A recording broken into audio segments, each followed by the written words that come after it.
นอบน้อมแด่พระผู้มีพระภาคเจ้าพระองค์นั้น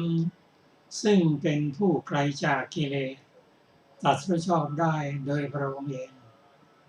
สวัสดีครับท่านผู้ฟังที่เคารพครับท่านผู้ฟังกำลังรับฟังรายการพระไตรปิฎกลอยฟ้ามีเสนอให้ท่านผู้ฟังทุกวันพุธตั้งแต่เวลา 18 นาฬิกาถึง 19 นาฬิกาดำเนินรายการโดยกับผมมนเอกธนัทเดชะมีอาจารย์สุรภาเดชะเป็นผู้ร่วมรายการวันนี้เราได้นำมาไตรปิฎกฉบับอรรถกถาเล่มที่ 19 มาศึกษากันในพระสูตรชื่อว่ามหาสัจจกสูตรเกี่ยวกับสัจจกนิคันธบุตรทูลถามปัญหา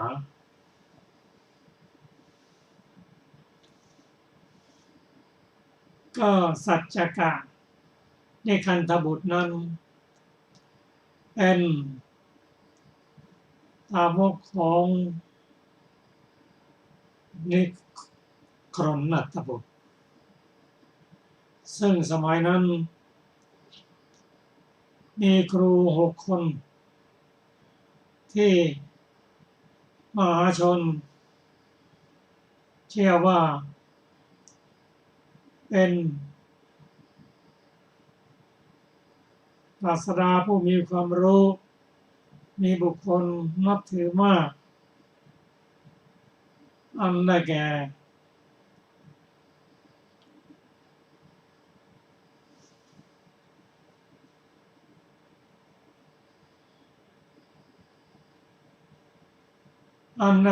บูรณะ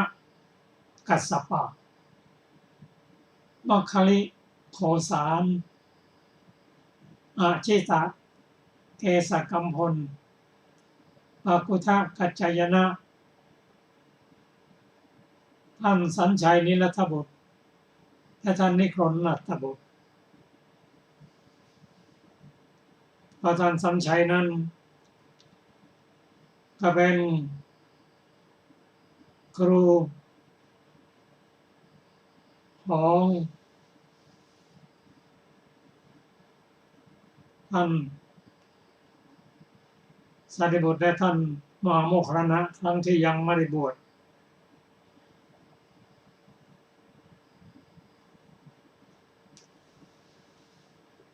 เมื่อท่าน2 คนนี้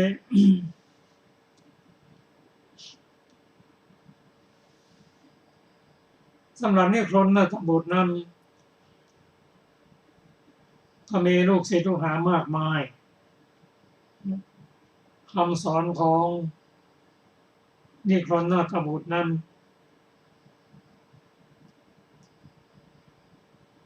มีส่วนคล้ายกับทางพุทธศาสนาแต่ตรงกันข้ามกันเช่นสอนเรื่องกรรมมีกี่อย่าง3 อย่างได้แก่กายกรรมวจีกรรมมโนกรรมเหมือนพุทธศาสนาเหมือนกันแต่ตรงกันข้ามกันศาสนาพุทธก็เรานั้นถือว่ามโนกรรมเป็นเรื่องใหญ่เมื่อจิตดีกายวาจาก็ดีอันนี้ครณัตถบุตรไม่ว่าอย่างนั้นว่ากายกรรมเป็นเรื่องใหญ่วจีกรรมมโนกรรมจะงามฉะไหนคำสอนตรงกันข้ามกัน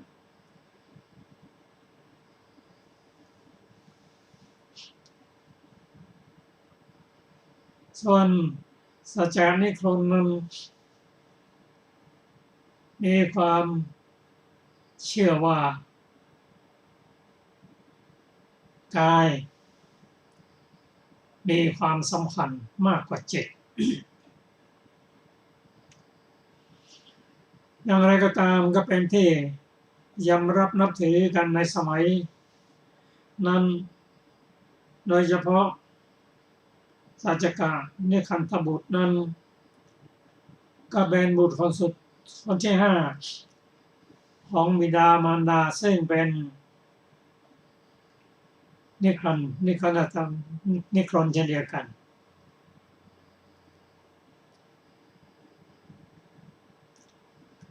เขามีพี่สาวอยู่4 คนก็แต่ละคนก็ศึกษาเกี่ยวกับการโต้ตอบปัญหาทั้งสิ้นพี่สาวทั้ง4 คนนั้นเดินทางไปโต้วาทีเดินทางไปทั่วเมืองโดยคิดว่าเราได้ศึกษาจากบิดามารดาแล้วเป็นผู้ที่มีปัญญาเพราะฉะนั้นการเดินทางไปโต้วาทีนั้นถ้ามีคนที่เก่งกว่าถ้าเป็นผู้ชายก็จะยอมเป็นภรรยาเขาถ้าเป็นภิกษุก็จะขอบวชในสำนักนั้นในที่สุดก็โต้ปัญหาท่านสารีบุตรยอมแพ้ได้ยอมบวชในสำนักอิสรีในของหน้าเป็นผู้ที่ไม่ประมาทศึกษาอยู่ไม่นานปฏิบัติก็ไม่นานก็ได้เป็นพระอรหันตบุคคลส่วนน้องชายที่ว่ามีปัญญากับพี่สาวนั้นอยู่กับบิดามารดาไม่ไปไหนสั่งสอนเจ้าชายมหาฤทธิ์500 คนสั่งสอนอยู่อย่างนั้นโต้วันทีที่ไหนก็ชนะจนคิดว่าตนเองนั้นกลัวท้องจะแตกตายเพราะปัญญามันเยอะได้หาแผ่นเหล็กมารัดไว้ก็ทราบว่าพระพุทธเจ้าอุบัติขึ้นแล้วก็จะไปทูลถามปัญหา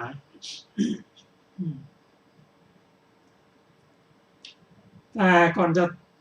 ทูลถามปัญหานั้นก็ต้องหาข้อมูลก่อนก็พอดีไปพบท่านมัสชิเรียนถามท่านว่าท่านมัสชิพระสมณโคดมสอนภิกษุอย่างไรเกี่ยวกับอย่างไรเป็นส่วนมาก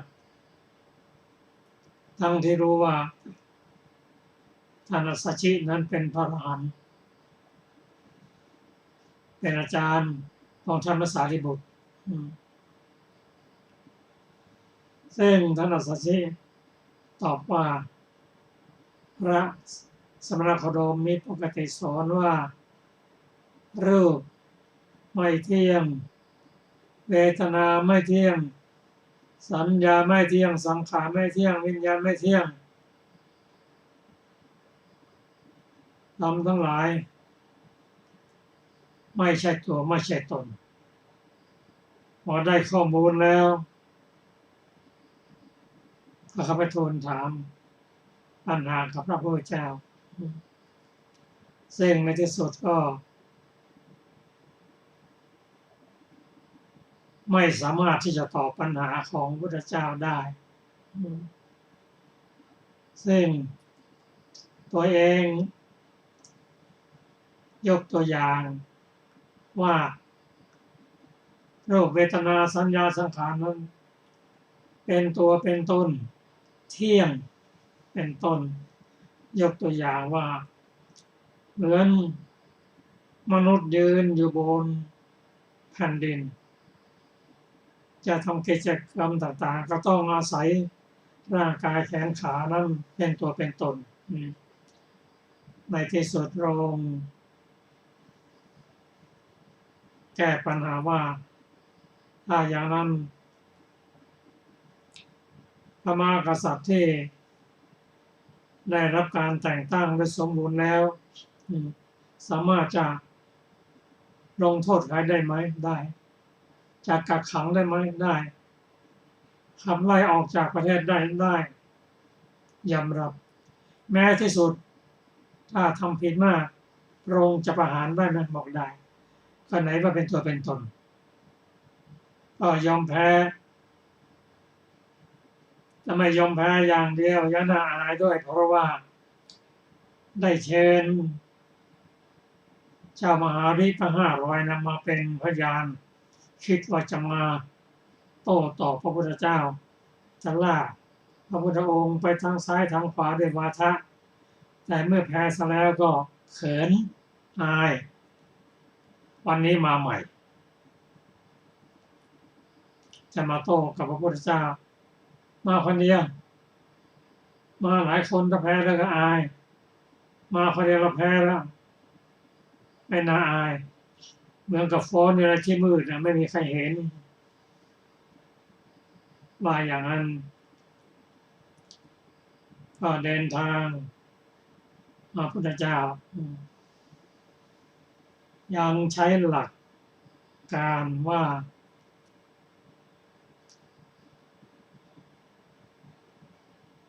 กายวาจาย่อมมีอำนาจยิ่งกว่า7นะ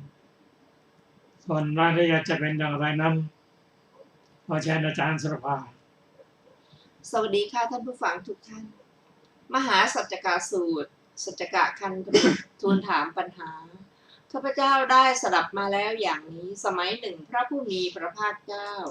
เสด็จประทับอยู่หน้ากูตาคารศาลาเรือนยอดกว้างใหญ่ที่ป่ามหาวันใกล้กรุงเวสาลี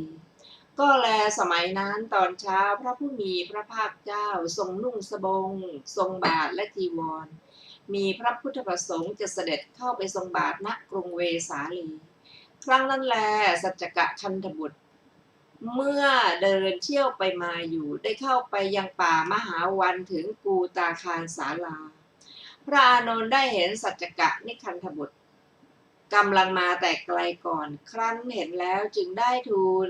คำนี้กับพระผู้มีพระภาคเจ้าว่าข้าแต่พระองค์ผู้เจริญสัจจกนิคันธบุตรผู้นี้เป็นคนพอใจนั่งสนทนาด้วยลัทธินั้นๆกล่าวยกตนว่าเป็นคนเจ้าปัญญามหาชนสมมุติว่าเป็นคนมีความรู้ดีมาอยู่ณบัดนี้พระองค์ผู้เจริญสัจจกนิคันธบุตรผู้นี้แลใคร่จะติเตียนพระพุทธเจ้าพระธรรมพระสงฆ์พระองค์ผู้เจริญขอพระผู้มีพระภาคเจ้าโปรดประทับนั่งสักครู่เพื่อทรงอนุเคราะห์จะเป็นการดีพระผู้มีพระภาคเจ้าประทับนั่งณพุทธอาฏที่ปูไว้ครั้งนั้นแลสัจจกนิคันธบุตรได้เข้าไปเฝ้าพระผู้มีพระภาคเจ้าครั้นแล้วไปถึงแล้วได้ขออภัยครั้นเข้าไปถึงแล้วได้บันเทิงปราศัยแต่ล้วนถ้อยคำที่น่าบันเทิงน่าระลึกกับด้วยพระผู้มีพระภาคเจ้านั่งณอันที่อันสมควรข้างหนึ่งครั้นสัจจกนิคันธบุตรนั่งณที่อันสมควรส่วนข้างหนึ่งแล้วได้กล่าวคำนี้กระพระผู้มีพระภาคเจ้าว่ามีอยู่พระโคดมสมณพราหมณ์พวกหนึ่งประกอบเพียรแต่กายภาวนาอยู่แต่ไม่ประกอบจิตตภาวนาพระโคดมสมณะและพราหมณ์เหล่านั้นก็ย่อมถูกต้องทุกขเวทนาอันเกิดในสรีระพระโคดมเรื่องนี้เคยมีแล้วเมื่อบุคคลที่ทุกขเวทนาเกิดในสรีระถูกต้องแล้วชื่อว่าการเมื่อยขาบ้างก็จักมีชื่อว่าหัวใจบ้างจักแตกไปโลหิตที่ร้อนบ้างจักออกจากปากจักถึงกับเป็นบ้าเสียจิตไปบ้าง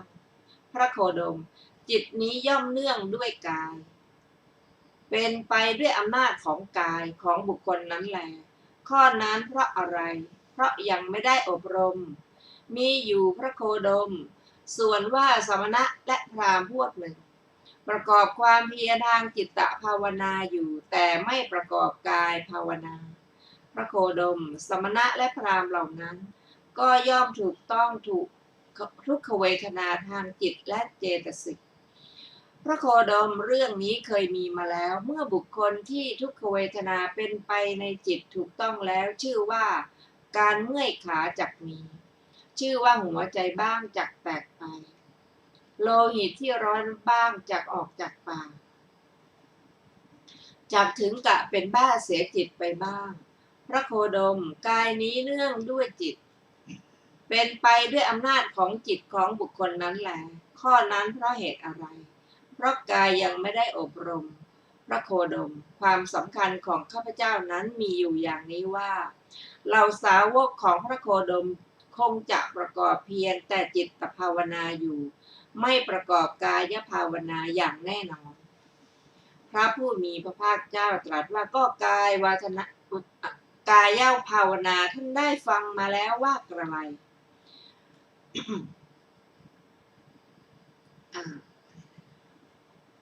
สัจจกะก็ตอบว่าพระโคดม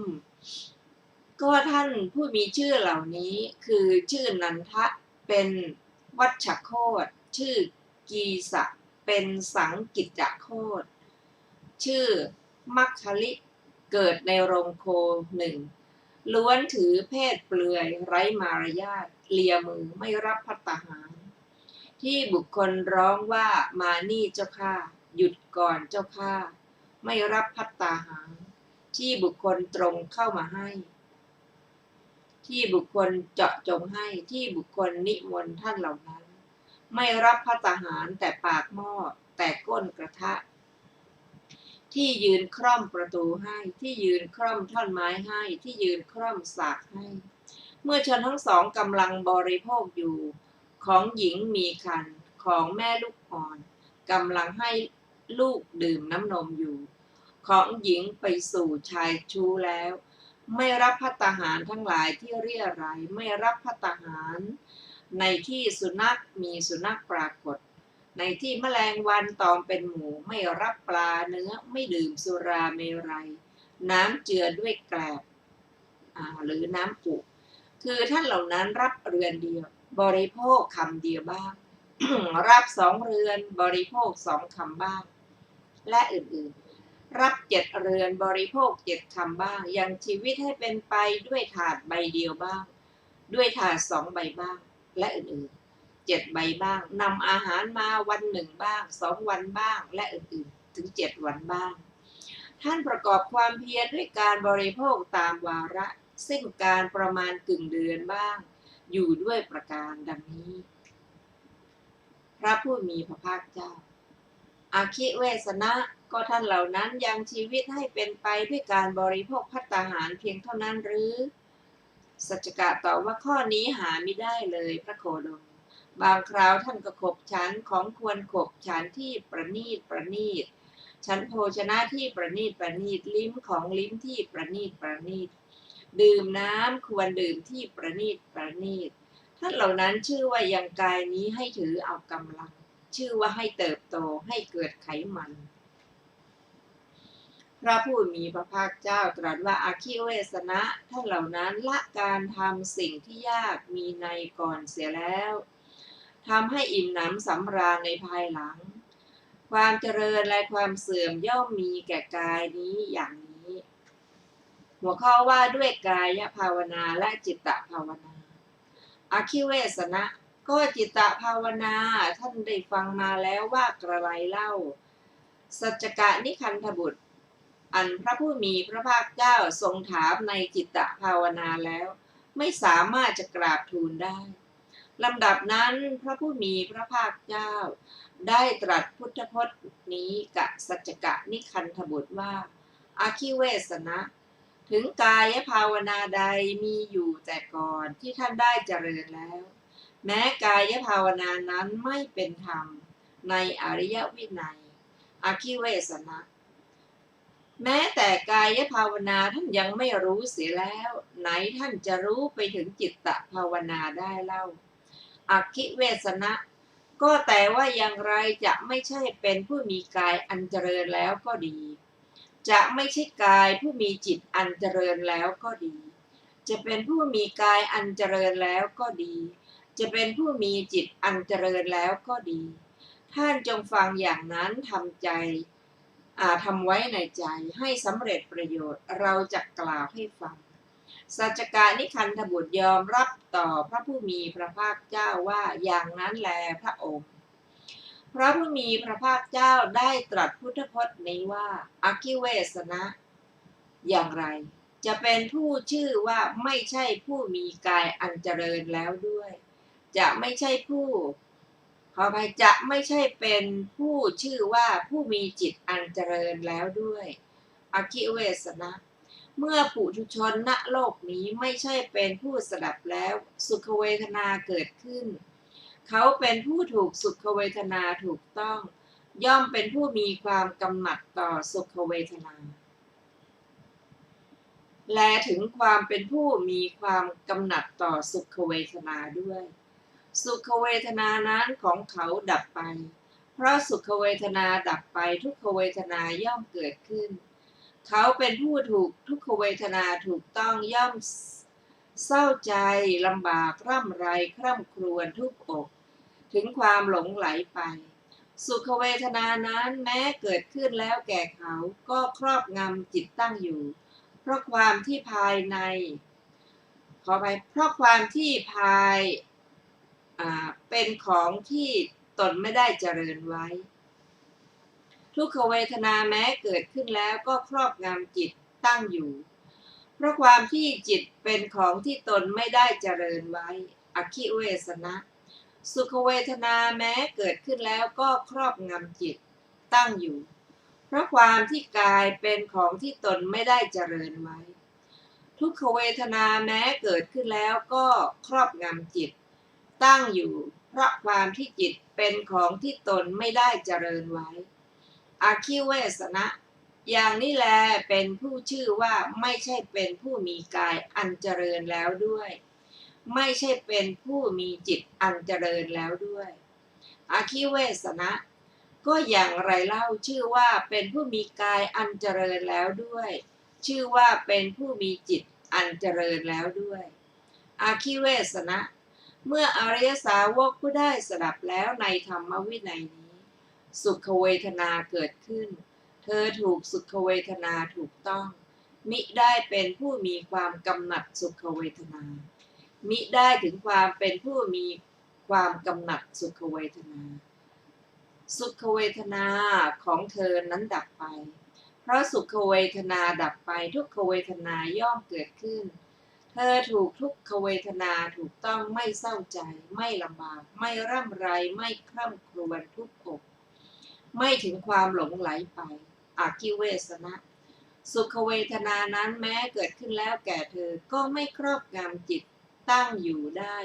เพราะความที่กายเป็นของที่เธอได้เจริญไว้ทุกขเวทนาแม้เกิดขึ้นแล้วก็ไม่ครอบงำจิตตั้งอยู่ได้เพราะความที่จิตเป็นของที่เธอได้เจริญไว้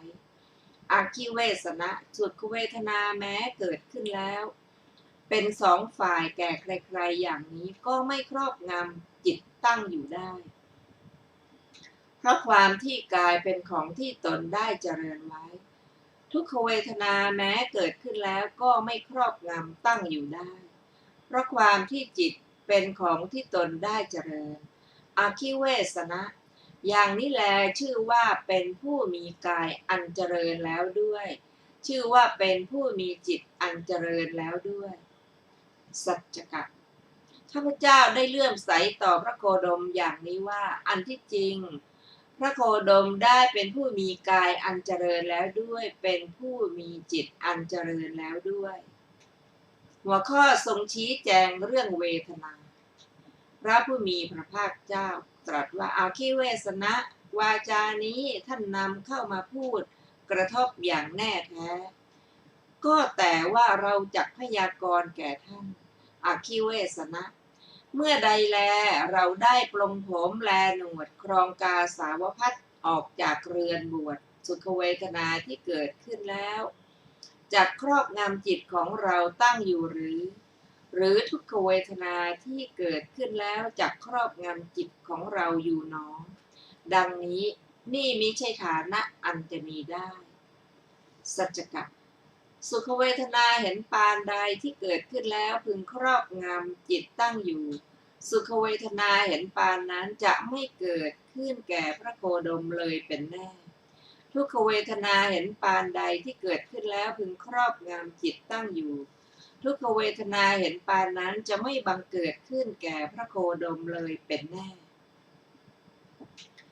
พระผู้มีพระภาคเจ้าตรัสว่าอคิเวสนะทำไมจะไม่พึงมีเล่าอคิเวสนะในโลกนี้ก่อนแต่ตรัสรู้เที่ยวเมื่อเรายังไม่ได้ตรัสรู้ยังเป็นโพธิสัตว์อยู่ทีเดียวความปริวิตกเรื่องนี้ได้มีแก่เราว่าคฤหัสถ์เป็นที่คับแคบเป็นทางมาแห่งทุลีเครื่องมองใจส่วนบรรพชาเป็นโอกาสอันแจ้งการที่ผู้อยู่ครองเรือนประพฤติพรหมจรรย์ให้เต็มที่ส่วนเดียวบริสุทธิ์ส่วนเดียวดังสังที่ขัดแล้วนี้จะทำมิใช่ง่ายแม้กระไรเราพึงปลงผมแลหนวดครองผ้ากาสาวพัสออกจากเรือนบวชอคิเวสนะโดยสมัยอื่นเรากำลังหนุ่มเกศายังดำสนิทยังบริบูรณ์พร้อมด้วยเยาว์เครื่องเจริญชั้นปฐมวัยอยู่ทีเดียวเมื่อมารดาบิดาไม่ประสงค์จะให้บวชพากันร้องไห้น้ำตานองหน้าอยู่เราได้ปลงผมแลหนวดครองผ้ากาสาวพัสออกจากเรือนบวชแล้วเราบวชแล้วแสวงอยู่ว่าสิ่งไรเป็นกุศลค้นหาทางสงบอันประเสริฐ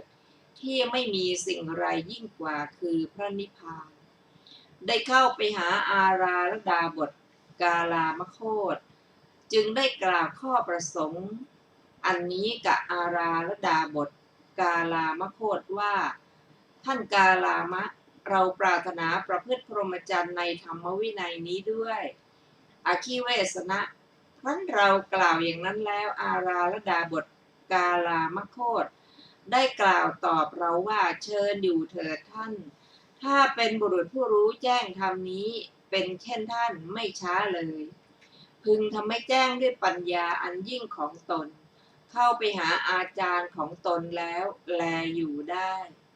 อคิเวสนะเรานั้นได้เล่าเรียนธรรมนั้นได้ฉับไวแท้ไม่นานเลยอคิเวสนะเรานั้นแลกล่าวยานวาทะและเถระวาทะด้วยอาการเผยริมฝีปากพูดเท่านั้นอันหนึ่งเราย่อมปฏิญญาได้ว่าเรารู้เราเห็นดังนี้ใช่แต่เราผู้เดียวถึงพวกอื่นก็กล่าวแลปฏิญญาได้เหมือนกันอคิเวสนะปริวิตกได้มีแก่เราว่าอาราลดาบทกาลามโคตไม่ประกาศธรรมนี้เพียงศรัทธาอย่างเดียวว่าเรากระทำให้แจ้งด้วยปัญญาอันยิ่งของตนเข้าถึงอยู่อาราลดาบทกาลามโคตคงรู้เห็นอยู่แต่เพียงธรรมนี้เท่านั้นเป็นแน่อคิเวสนะเราตกอยู่ณระหว่างปริวิตกชนี้จึงได้เข้าไปหาอาราลดาบทกาลามโคตจึงได้กล่าวคำนี้กับอาราลดาบทกาลามโคตว่าท่านกาลามะท่านได้รู้แจ้งจนถึงที่เองแล้วแลบอกให้รู้ได้แต่ธรรมนี้เพียงเท่านี้ดอกหรืออคิเวสนะครั้นเรากล่าวอย่างนี้แล้วอาราลดาบทกาลามโคตจึงได้บอกให้รู้ถึงอากินจัญญายตนะความปริวิตกได้มีแก่เราอีกว่าศรัทธาจะได้มีแต่ของอาราลดาบทกาลามโคตผู้เดียวหาไม่ได้ถึงศรัทธาของเราก็มีวิริยะสติสมาธิปัญญาจะได้มีแต่ของอาราลดาบทกาลามโคตผู้เดียวหาไม่ได้ถึงวิริยะถึงสติถึงสมาธิถึงปัญญาของเราก็มีอยู่ถ้ากระไรเราต้องตั้งความเพียรเพื่อจะทำให้แจ้งเรื่องธรรมที่อาราลดาบทกาลามโคตปฏิญญาว่าเราได้รู้แจ้งเข้าถึงที่เองแล้วแลอยู่เสียให้ได้อคิเวสนะเราครั้งนั้นก็ได้รู้แจ้งเข้าถึงที่ได้เองแล้วแลอยู่ ฉับไวแท้ไม่นานเลยอัคคิเวสนะ ครั้นแล้วเราได้เข้าไปหาอาราลดาบทกาลามโคตได้กล่าวคำนี้กับอาราลดาบทกาลามโคตว่า ท่านกาลามะท่านได้รู้แจ้งเข้าถึงธรรมนี้เองแล้วแลบอกให้รู้ทั่วถึงได้เพียงเท่านี้ดอกหรืออาราลดาบท เพียงเท่านี้แลเราได้รู้แจ้งเข้าไปถึงที่ธรรมนี้เองแล้วแลบอกให้รู้ทั่วถึงได้ แม้เราก็ได้รู้แจ้งเข้าถึงธรรมนี้เองแล้วแลอยู่ได้เพียงเท่านี้เหมือนกัน พระผู้มีพระภาคเจ้าเป็นลาภของเราแล้วเราได้ดีแล้วมิเสียแรงเราได้เห็นท่านซึ่งเป็นเพื่อนประพฤติพรหมจรรย์เช่นท่าน อารันดาบทไม่ใช่พระพุทธเจ้าอารันดาบท ค่ะเรารู้แจ้งเข้าถึงธรรมที่ใดเองแล้วแลประกาศให้รู้ทั่วไป ท่านก็มารู้แจ้ง เข้าถึงที่ธรรมนั้นเองแล้วแลอยู่เราก็รู้แจ้ง เข้าถึงธรรมที่ธรรมนั่นเองแล้วแลประกาศให้รู้ทั่วไปอย่างนี้ เรารู้ธรรมใดท่านก็รู้ธรรมนั้น ท่านรู้ธรรมใดเราก็รู้ธรรมนั้นอย่างนี้ เราเช่นใดท่านก็เช่นนั้น ท่านเช่นใดเราก็เช่นนั้น อย่างนี้มาเถิดท่าน เราทั้งสองอยู่ปกครองคณะนี้ด้วยกันอคิเวสนะอาราลดาบทกาลามโคตเมื่อเป็นอาจารย์เราตั้งเราเป็นศิษย์ให้เสมอกับตนอย่างให้เราบูชาขออภัยเสมอกับตนยังให้บูชาเราด้วยการบูชาที่ยิ่งดังนี้อาคิเวสนะเราได้ปริวิตกต่อไปว่าธรรมนี้ไม่เป็นไปเพื่อความเบื่อหน่ายเพื่อความคลายกำหนัดเพื่อดับเพื่อสงบเพื่อรู้ยิ่งเพื่อตรัสรู้เพื่อนิพพานเป็นไปเพื่อเพียงอุปบัติแห่งอากินจัญญายตนะเท่านั้นเองอาคิเวสนะเราไม่พอใจธรรมนั้นเบื่อจากธรรมนั้นหลีกไปเสียอาคิเวสนะครั้นเราหลีกไปจากสำนักอาราลดาบทกาลามโคตแล้วเป็นผู้แสวงหาอยู่ว่าสิ่งไรเป็นกุศลค้นหาทางสงบอันประเสริฐไม่มีสิ่งไรยิ่งกว่าได้เข้าไปหาอุทกดาบทรามบุตรได้กล่าวกับอุทกดาบทรามบุตรว่าท่านรามะเราปรารถนาจะประพฤติพรหมจรรย์ในธรรมวินัยนี้ด้วยอาคิเวสนะท่านเรากล่าวอย่างนี้แล้วอุทกดาบทรามบุตรจึงกล่าวกับเราว่าเชิญอยู่เถิดท่านถ้าเป็นบุรุษรู้แจ้งในธรรมเช่นท่านไม่นานเลยคงรู้จริงแจ้งกับจิตเข้าไปหาอาจารย์ของตนแล้วแลอยู่ได้อาคิเวสนะเรานั้นได้เล่าเรียนธรรมนั้นได้ฉับไวแท้ไม่นานเลยอาคิเวสนะเรานั้นแลกล่าวยานวาทะแลเถรวาทด้วยอาการเผยริมฝีปากพูดเท่านั้นอันหนึ่งเราปฏิญญาได้ว่า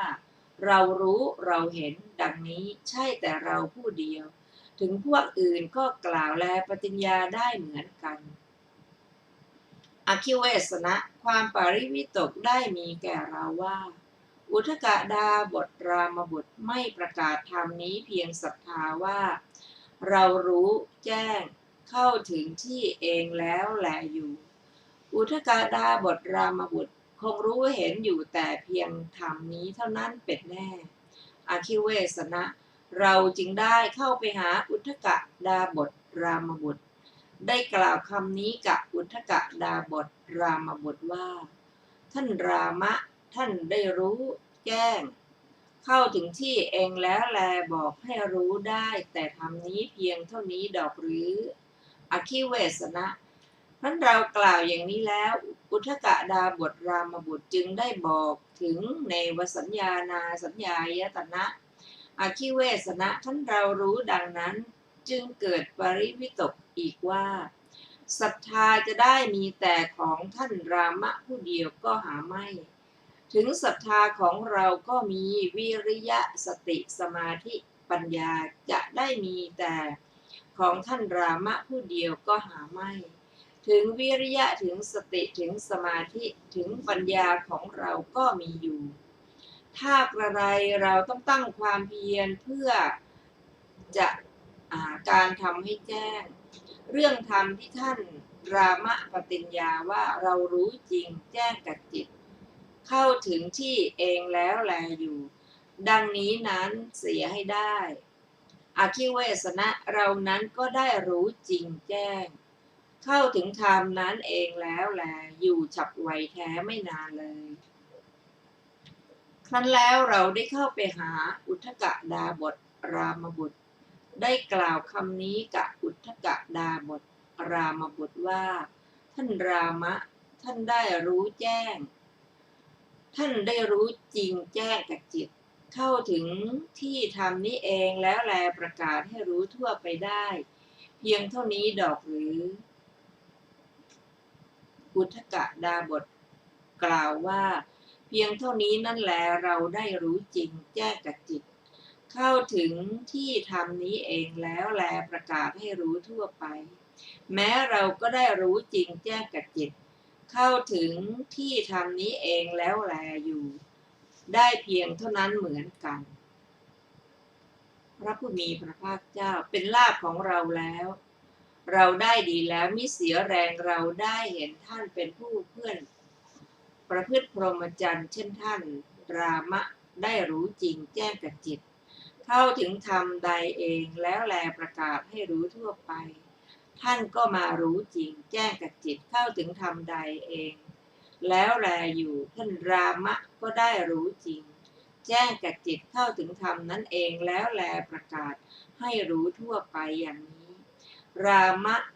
ได้รู้ธรรมใดท่านก็รู้ธรรมนั้นอย่างนี้ท่านได้ธรรมใดรามะก็ได้รู้ธรรมนั้นรามะได้เป็นเช่นใดท่านก็ได้เป็นเช่นนั้นท่านเป็นเช่นใดรามะก็ได้เป็นเช่นนั้นดังนี้มาเถิดท่านเราทั้งสองอยู่ปกครองคณะนี้กันเถิดอคิเวสนะอุทกดาบทรามบุตรเมื่อเป็นพรหมจารีของเราได้ตั้งเราในฐานะเป็นอาจารย์ยังให้บูชาเราด้วยการบูชาที่ยิ่งอย่างนี้อคิเวสนะความปริวิตกได้มีแก่เราต่อไปว่าธรรมนี้ย่อมไม่เป็นไปเพื่อความเบื่อหน่ายเพื่อคลายกำหนัดเพื่อดับเพื่อสงบเพื่อรู้ยิ่งเพื่อตรัสรู้เพื่อนิพพานท่านไปเพียงอุบัติแห่งเนวสัญญายตนะเท่านั้นเองอคิเวสนะเราไม่พอใจธรรมนั้นเบื่อจากธรรมนั้นหลีกไปเสียอคิเวสนะท่านเราหลีกไปจากสำนักอุทกดาบทรามบุตรแล้วเป็นผู้แสวงหาอยู่ว่าสิ่งไรเป็นกุศลค้นหาส่วนที่เป็นสิ่งประเสริฐที่ไม่มีสิ่งไรยิ่งกว่าเมื่อเที่ยวจาริกไปโดยลำดับในมคธชนบททั้งหลายได้อยู่ที่อุรุเวลาประเทศเสนานิคมได้เห็นพื้นที่ราบรื่นแนวป่าเขียวเป็นทิว เป็นที่โปร่งใจ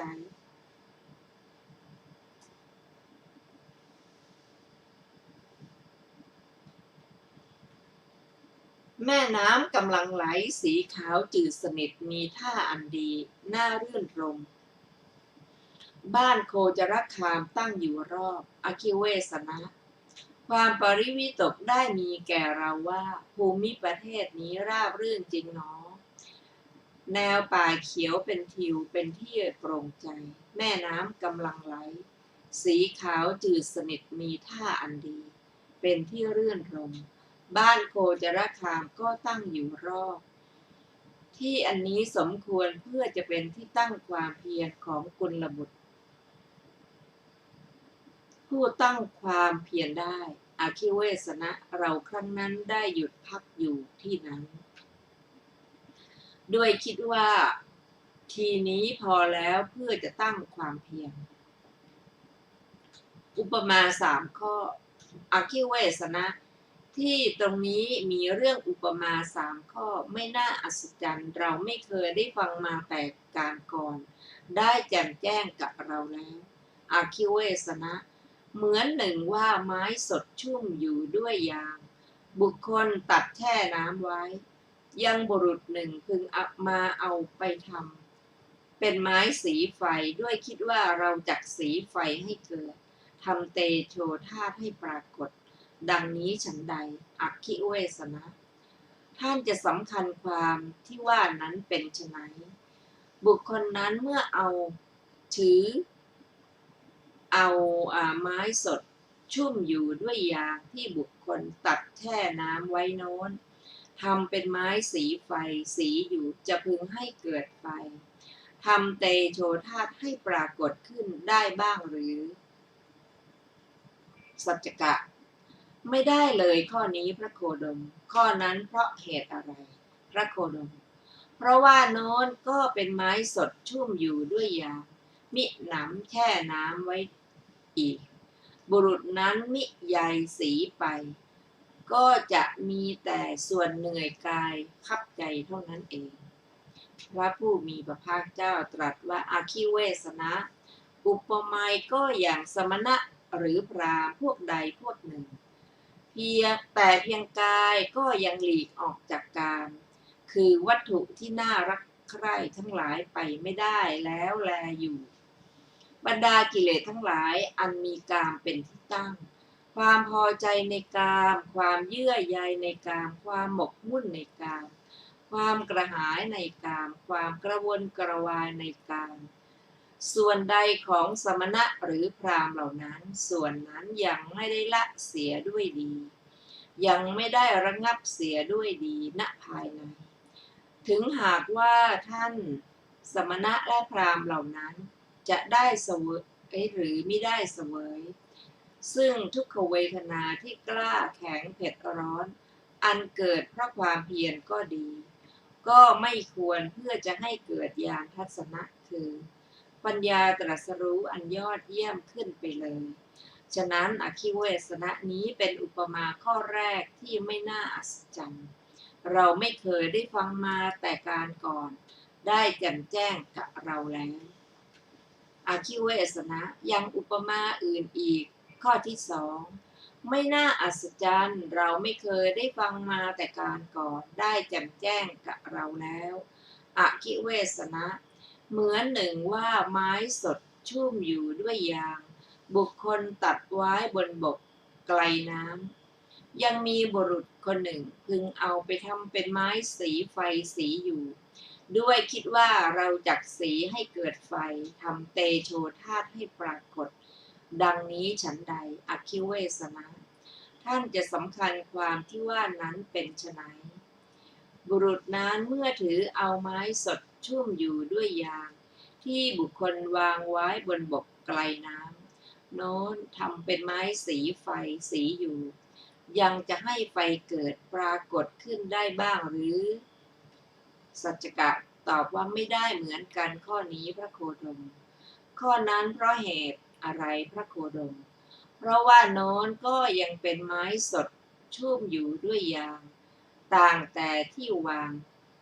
ไว้บนบกไกลน้ำก็จริงถึงดังนั้นบุรุษนั้นก็จะมีส่วนเหนื่อยกายคับใจเท่านั้นเองพระผู้มีพระภาคเจ้าตรัสว่าอคิเวสนะอุปมาก็อย่างสมณะและพราหมณ์พวกใดพวกหนึ่งได้หลีกออกเสียจากกามแต่เพียงกายอย่างเดียวแล้วแลอยู่บรรดากิเลสทั้งหลายอันมีกามเป็นที่ตั้งคือความพอใจในกามความเยื่อใยในกามความหมกมุ่นในกามความกระหายในกามความกระวนกระวายในกามส่วนใดของสมณะและพราหมณ์เหล่านั้นส่วนนั้นยังหาละได้เสียด้วยดียังหาระงับได้เสียด้วยณภายในไม่ถึงหากว่าสมณะและพราหมณ์เหล่านั้นจะได้เสวยหรือมิได้เสวยหรือมิได้เสวยทุกขเวทนาที่กล้าแข็งเผ็ดร้อน อันเกิดเพราะความเพียรก็ดี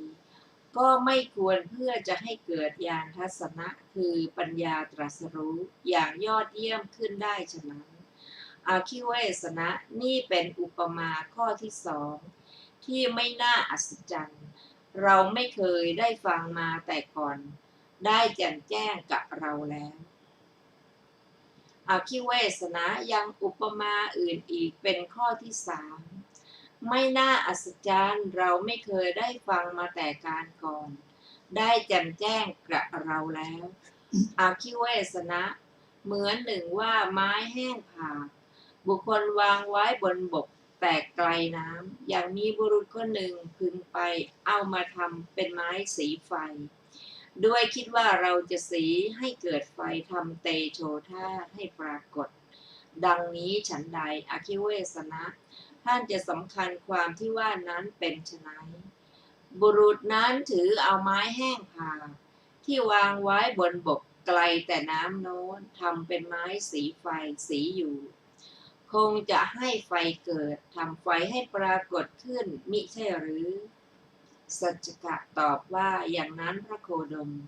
ข้อนั้นเพราะเหตุอะไรพระโคดมเพราะว่าโน้นก็เป็นไม้แห้งผากไม้นั้นยังวางอยู่บนบกไกลแต่น้ำอีกพระผู้มีพระภาคเจ้าตรัสอาคิเวสนะ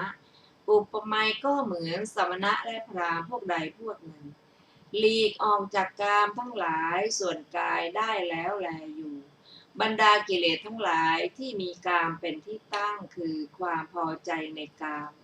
ความเยื่อใยในกามความหมกมุ่นในกามความกระหายในกามความกระวนกระวายในกามส่วนใดของสมณะและพราหมณ์เหล่านั้นส่วนนั้นก็ละเสียด้วยดีระงับซ้ำเสียเป็นอันดีณภายในแล้วถ้าหากว่าสมณะและพราหมณ์เหล่านั้นจะได้เสวยหรือไม่ได้เสวยทุกขเวทนาที่กล้าแข็งเผ็ดร้อนอันเกิดเพราะความเพียรก็ดีสมณะหรือพราหมณ์นั้นก็ควรแท้จริงเพื่อญาณทัศนะคือปัญญาตรัสรู้อย่างยอดเยี่ยมได้อาคิเวสนะนี่เป็นอุปมาข้อที่สามไม่น่าอัศจรรย์เราไม่เคยได้ฟังมาแต่การก่อนได้แจ่มแจ้งกับเราแล้วอาคิเวสนะเพราะนั้นได้เกิดปริวิตกว่าถ้ากระไรเราพึงขบฟันด้วยฟันกดเพดานไว้ด้วยลิ้นข่มจิตไว้กับจิตบีบไว้แน่นให้ร้อนจัดอยู่อคิเวสนะเมื่อเรากำลังขบฟันไว้ด้วยฟันกดเพดานไว้ด้วยลิ้นข่มจิตไว้กับจิตบีบไว้แน่นให้ร้อนจัดอยู่ฉะนั้นเหงื่อก็ไหลจากรักแร้อคิเวสนะเปรียบเหมือนบุรุษมีกำลังพึ่งจับบุรุษอันถอยกำลังกว่าที่ศีรษะหรือที่คอแล้วจับบีบไว้แน่นให้ร้อนจัดฉันใดอคิเวสนะเมื่อเราแลกำลังขบฟันด้วยฟันกดเพดานไว้ด้วยลิ้นข่มจิตไว้กับจิตบีบไว้แน่นให้ร้อนจัดอยู่เหงื่อก็ไหลจากรักแร้ฉันนั้นเหมือนกันอคิเวสนะก็แต่ความเพียรที่เราได้เริ่มไว้แล้วยังคงอยู่ก็ขออภัยจะได้ย่อหย่อนไปหาไม่ได้สติที่เราได้ตั้งไว้แล้วจะได้ฟั่นเฟือนไปหาไม่ได้ก็แต่กายที่เราได้เริ่มตั้งไว้แล้วย่อมไม่สงบเมื่อกำลังความเพียรที่ให้เกิดทุกข์นั้นแลเจาะแทงครอบงำแล้วเราก็มีสติอยู่อคิเวสนะทุกขเวทนาถึงปานนี้ได้เกิดขึ้นแล้วแก่เรายังไม่ครอบงำจิตเราตั้งอยู่ได้อคิเวสนะเรานั้นได้มีปริวิตกว่าถ้ากระไรเราพึงเพ่งฌานเอาความไม่หายใจเป็นอารมณ์ทีเดียวอคิเวสนะเราครั้นปริวิตกดังนั้นแล้วจึงได้กลั้นลมอัสสาสะไป ปัสสาสะทางปากทางจมูกคือหายใจออกและหายใจเข้าอาคิเวสนะครั้นลมอัสสาสะปัสสาสะที่เรากลั้นทางปากและทางจมูกแล้วเสียงลมที่ออกตามช่องหูดังเหลือประมาณเสียงลมในลำสูบแห่งนายช่างทองกำลังสูบไปมาอยู่ชั้นใดอาคิเวสนะครั้นลมที่เรากลั้นทางปากและทางจมูกแล้วเสียงลมที่ออกตามช่องหูดังเหลือประมาณก็ฉะนั้นอาคิเวสนะก็แต่ความเพียรที่เราได้เริ่มไว้แล้วคงที่อยู่จะได้ย่อหย่อนไปหาไม่ได้สติที่เราตั้งไว้จะได้ฟั่นเฟือนไปก็หาไม่ได้แต่กายที่เราเริ่มตั้งไว้ย่อมไม่สงบได้เมื่อกำลังความเพียรที่ให้เกิดทุกข์นั้นนั่นแลเจาะแทงเราอยู่อักขิเวสนะทุกขเวทนาถึงปานนั้นถึงปานนี้ก็เกิดขึ้นแล้วแก่เรายังไม่ครอบงำจิตเราตั้งอยู่ได้อักขิเวสนะเรานั้นได้มีปริวิตกถึงเรื่องนี้ว่าถ้าอะไรเราพึงเพ่งฌานเอาความไม่หายใจเป็นอารมณ์นั่นแหละอาคิเวสนะครั้นเราปริวิตกฉะนั้นแล้วได้กลั้นลมอัสสาสะปัสสาสะไว้ทั้งทางปากทางจมูกและช่องหูอาคิเวสนะเมื่อเรากลั้นลมอัสสาสะปัสสาสะไว้ทางปากทางจมูกและช่องหูแล้วลมกล้าเหลือประมาณก็ไปดังในสมองอาคิเวสนะเปรียบเหมือนบุรุษมีกำลังเอาเหล็กแหลมอันคมทิ่มสมองฉันใดอาคิเวสนะเมื่อเรากลั้นลมอัสสาสะปัสสาสะทั้งทางปากทางจมูกและทางหูแล้วลมกล้าเหลือประมาณก็ดังในสมองฉันนั้นอักขิเวสนะก็แต่ความเพียรที่เราได้เริ่มไว้แล้วคงมีอยู่จะได้ย่อหย่อนไปหาไม่ได้สติที่เราตั้งไว้จะได้ฟั่นเฟือนไปหาไม่ได้แต่กายที่เราเริ่มตั้งไว้ย่อมไม่สงบเมื่อกำลังความเพียรที่ให้เกิดทุกข์นั้นแลเจาะแทงเราอาคิเวสนะทุกขเวทนาถึงปานนี้เกิดขึ้นแล้วแก่เรายังไม่ครอบงำจิตตั้งอยู่ได้